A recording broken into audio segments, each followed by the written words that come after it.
Future of economics. In the previous lecture, we have seen the content of syllabus, what time it will be required to complete each and every chapter, as well as how much exam point of view weightage have been given to each and every chapter. So today we will start with the first chapter of our syllabus, that is basic concepts in economics. अब economics basically क्या है, या economics में क्या क्या concept study की जाती है, या इकोनॉमिक्स कब से शुरू हुआ है, इकोनॉमिक्स को अलग अलग ऑथर्स ने किस तरीके से डिफ़ाइन किया है, उसके बारे में हम आप पढ़ेंगे इस चैप्टर में. So looking at the introductory portion, okay, let's see. In today's world is mark bye scientific inventions and discoveries. आज का जो वर्ल्ड है इसमें बहुत सारा साइंटिफिक टर्मिनोलॉजीज़ में क्या हुआ है, डेवलपमेंट हुआ है, इन्वेंशन हुआ है, डिस्कवरीज हुई है नई नई. The remarkable scientific progress enabled to probe into the question what is science. अब ये जो भी इन्वेंशंस हुए हैं ये हमें एक बात के ऊपर सोचने के लिए मजबूर करते हैं कि साइंस क्या है, शास्त्र क्या है. Science is the systematic body of knowledge. So the answer is science क्या है, एक नॉलेज है. कैसा नॉलेज, जिसमें सारी चीज़ें सिस्टमैटिकली क्या है, मतलब रखी गई है. There are two main types of sciences. अब साइंस या शास्त्र, इसके दो तरीके होते हैं. कौन से? एक है natural science and social science. Now what is natural science? So natural science means basically a term in which the nature is involve. How? See, natural science is one whose laws are universally acceptable. Natural science क्या एक ऐसा शास्त्र है, okay, जिसके laws, नियम, ये क्या है, यूनिवर्सली, मतलब दुनिया में कहीं पे भी अगर आप जाओ तो आपको मिलने वाले रिजल्ट्स क्या रहेंगे, इक्वल रहेंगे, या दोज आर यूनिवर्सली एक्सेप्टेबल. जैसे एक नेचुरल साइंस है कि humans take a breath, okay, in that they consume the oxygen, and when they breathe out, okay, they leave the carbon dioxide. अब ये नियम क्या है, हर जगह पे लागू है. मतलब इंडिया में भी इंसान वही करता है, ऑक्सीजन ब्रीथ करता है और कार्बन डाइऑक्साइड छोड़ता है. फॉरेन कंट्रीज में जाओ, कहीं पे भी जाओ, so those are universally applicable. So natural science is one whose laws are universally acceptable and their validity can be tested in laboratory under the controlled conditions. तो ये जो नेचुरल साइंसेस है, इसकी जो भी थेरीज है, इनको हम क्या है, लेबोरेटरी में क्या है, मतलब टेस्ट कर सकते हैं under control conditions. Okay, under some conditions, okay, we can test these or with the experiments we can verify it. So natural sciences are also called exact sciences. natural sciences को ही क्या है, exact science भी बोला गया. exact मतलब क्या है, जो हर जगह पे इक्वल रिजल्ट देता है, because of their empirical approach to the study. Empirical मतलब क्या होता है, प्रयोगात्मक या एक्सपेरिमेंटल बेसिस पे जो किया जाता है, those are called as a empirical approach to the study. For example mathematics, physics and chemistry. So that is about the natural science. Okay, those are basically common at everywhere, universally acceptable. Okay, it can be proved in the laboratory also. Now second one is social science, या जिसे समाज शास्त्र भी बोला गया है. Social science is called abstract और behavioural science. इसको एब्स्ट्रैक्ट या बिहेवियरल साइंस भी बोला गया. बिहेवियरल साइंस मतलब क्या, how a particular person behave in a particular situation, on that some conclusions are drawn, those are called as a basically behavioral science, because it is related to the study of some or other aspect of human behavior. अब ये natural sciences से oppose में है थोड़ा. Okay, social sciences में क्या होता है, ओके, ह्यूमन बिहेवियर को क्या है, स्टडी किया जाता है. फॉर एग्जांपल साइकोलॉजी, ओके, मानस शास्त्र, it is related to the mental aspect of human behaviour. एक human being, how he perform in a particular situation, or it is related to the behavior of a human being. okay, mental stress या mental चीज़ें, okay, so मानसिक चीज़ें मानस शास्त्र में पढ़ी जाती है. Sociology is related to the study of social aspect. Sociology क्या है फिर, तो ये सोशल, सामाजिक, ओके, एस्पेक्ट में क्या है, डील करता है, या सामाजिक एस्पेक्ट में क्या है, स्टडी करता है of a man as a member of society. एक समाज का घटक इस नाते से उस व्यक्ति की स्टडी इसमें की जाती है। Human behaviour can neither be empirically tested nor can be studied in the laboratory. It's a true. Human behaviour जो है, इंसानों का जो स्वभाव है, इसको हम एक्सपेरिमेंट से स्टडी नहीं कर सकते हैं, या इसको हम लेबोरेटरी में भी क्या है पढ़ नहीं सकते, या उसको उसके ऊपर एक्सपेरिमेंट्स नहीं कर सकते हैं। Hence the laws of social sciences are not universal but they are only statements of general human tendencies. इसलिए जो सोशल साइंसेस है ये क्या है, यूनिवर्सली एप्लीकेबल नहीं है, और इसके जो स्टेटमेंट्स होते हैं ये ह्यूमन टेंडेंसीज, मतलब एक ह्यूमन एक सिचुएशन में कैसा बिहेव करता है। Obviously every human being behaves in a different manner in a different situations, so on that basis it studies only the human tendencies. Okay, so that is about the basic concept of general that is the social science and the natural sciences. Okay, इसके ऊपर differentiation आगे दिया गया है, ये हम पढ़ेंगे भी। ओके, जो एग्जाम पॉइंट ऑफ व्यू भी क्वेश्चन इस पर पूछा जा सकता है। Now this is all about the concept of the science. Okay, जिसमें हमने नेचुरल साइंस देखा और साथ ही साथ सोशल साइंस भी देखा। अब इकोनॉमिक्स के कंसेप्ट को पढ़ते हैं। अब देखिए इकोनॉमिक्स क्या है, जैसे हमने पहले भी देखा है कि economics not only study of the money. Economics सिर्फ पैसों का स्टडी नहीं करता है, तो 3 चीज़ों का स्टडी इकोनॉमिक्स में होता है। Okay, that is production, distribution and consumption. चीज़ों को कैसे बनाना है, बनाई हुई चीज़ें लोगों तक कैसे पहुंचानी है, और पहुंचाई गई चीज़ों को कैसे कंज्यूम करना है, इसके बारे में इकोनॉमिक्स क्या है, स्टडी करता है।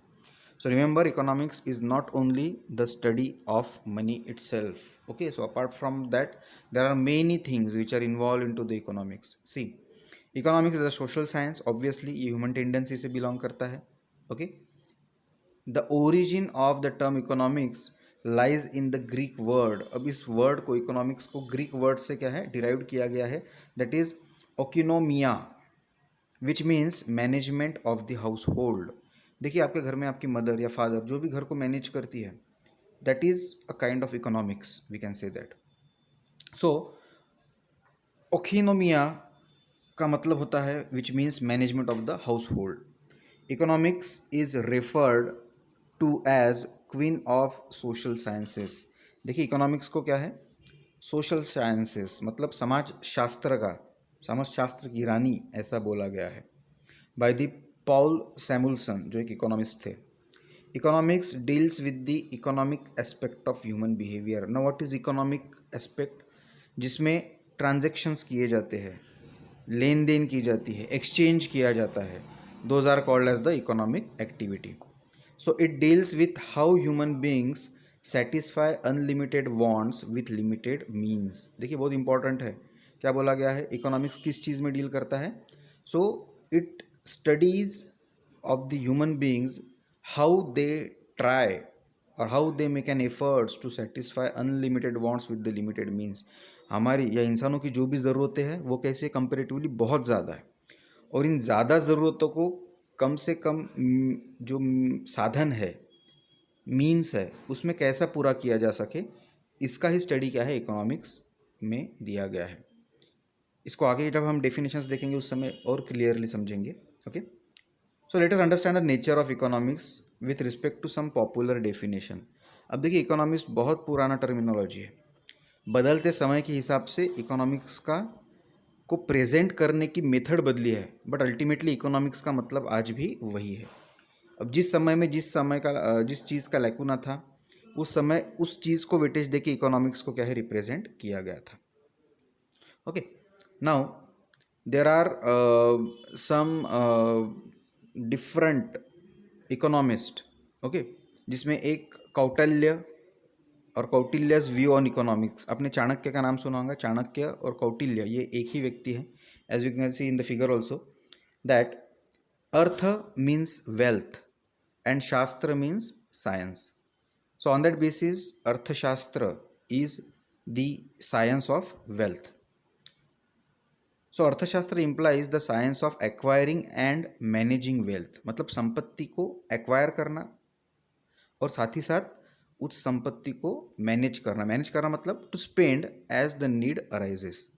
Essentially Arthashastra is a treatise on political economy in the broadest sense. Okay, अब ट्रेटाइज क्या होता है? जिसमें पॉलिटिकल साइंस या राजधर्म दिखाया जाता है। तो कौटिल्य ने जो इकोनॉमिक्स लिखा था वो बेसिकली राजधर्म या राजा को क्या नियम बनाने चाहिए और एक राज्य में किस तरीके से वर्किंग नेटवर्क होना चाहिए।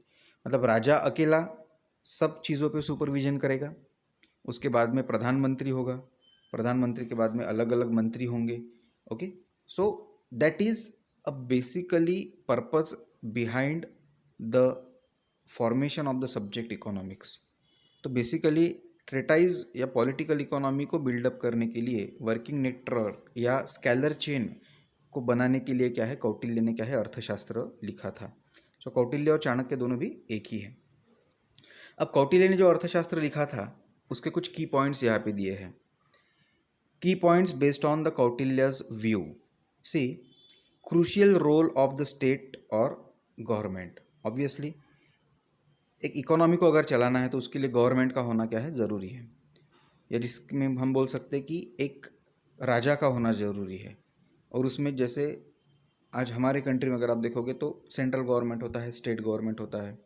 Apart from that also there are some local government, नगर परिषद। Okay, so crucial role of the state और द गवर्नमेंट। यहाँ पे इम्पॉर्टेंट, क्रूशियल मतलब क्या होता है, इम्पॉर्टेंट। इम्पॉर्टेंट रोल किसका, स्टेट का हो गया या गवर्नमेंट का, उनके अधिकार के बारे में कौटिल्य ने अपने अर्थशास्त्र में लिखा है। Focus on creation of wealth as the means to ensure welfare of the state. किस चीज़ पे फोकस करना है, क्रिएशन ऑफ वेल्थ, संपत्ति का निर्माण, और साथ ही साथ ऐसे माध्यम जिससे वेलफेयर ऑफ द स्टेट हो। मतलब ये कमाई गई संपत्ति को यूटिलाइज किया जाए जिससे सोसाइटी का या वो जो भी स्टेट है, ओके, वहाँ पे क्या है, डेवलपमेंट हो। जैसे आज हम जहाँ पे रहते हैं वहाँ पे रोड्स लोकल अथॉरिटी बनाती है, हमें बाहर गांव जाना है स्टेट गवर्नमेंट रोड्स बनाती है, एक स्टेट से दूसरे स्टेट में जाना है, ओके, या बड़े सिटीज़ में जाना है तो नेशनल हाईवे सेंट्रल गवर्नमेंट बनाती है। सो these roads are nothing but the wealth. The dams which we see, the canals which we see, electricity, hospitals, educations, ये सारे institutes क्या है, wealth है of the government. Need for efficient administrative machinery for the good governance. Obviously a single person cannot operate everything. तो एक administrative machinery होना चाहिए जिसे स्केलर चेन भी बोला गया है, that everyone is answerable to someone. Suppose I am a teacher, I am answerable to the head of the department. Head of the department will be answerable to the principal. Principal will be answerable to the president of the society. Okay, so that is called as the administrative machinery for the good governance. And last one is completion of political ideas into Arthashastra. Okay, so compilation of political ideas into Arthashastra. मतलब अर्थशास्त्र में कुछ ऐसी चीज़ें राजकारण या politics से related डाली गई जिससे ओके डिसीजंस लेने में क्या है, आसानी हो, और लिए गए डिसीजंस को क्या है, इम्प्लीमेंट करना भी आसान हो। So that is about the basic concept of economics. Okay, भले ही जो अर्थशास्त्र कौटिल्य ने लिखा, बट इसके बावजूद भी the father of the economics अगर किसी को बोला जाता है तो he is the Adam Smith. सो अलग अलग ऑथर्स है, अलग अलग समय के हिसाब से उन्होंने अलग अलग व्यू में इकोनॉमिक्स को डिफाइन किया है, that we will see in the next lecture. Okay, till then, take care.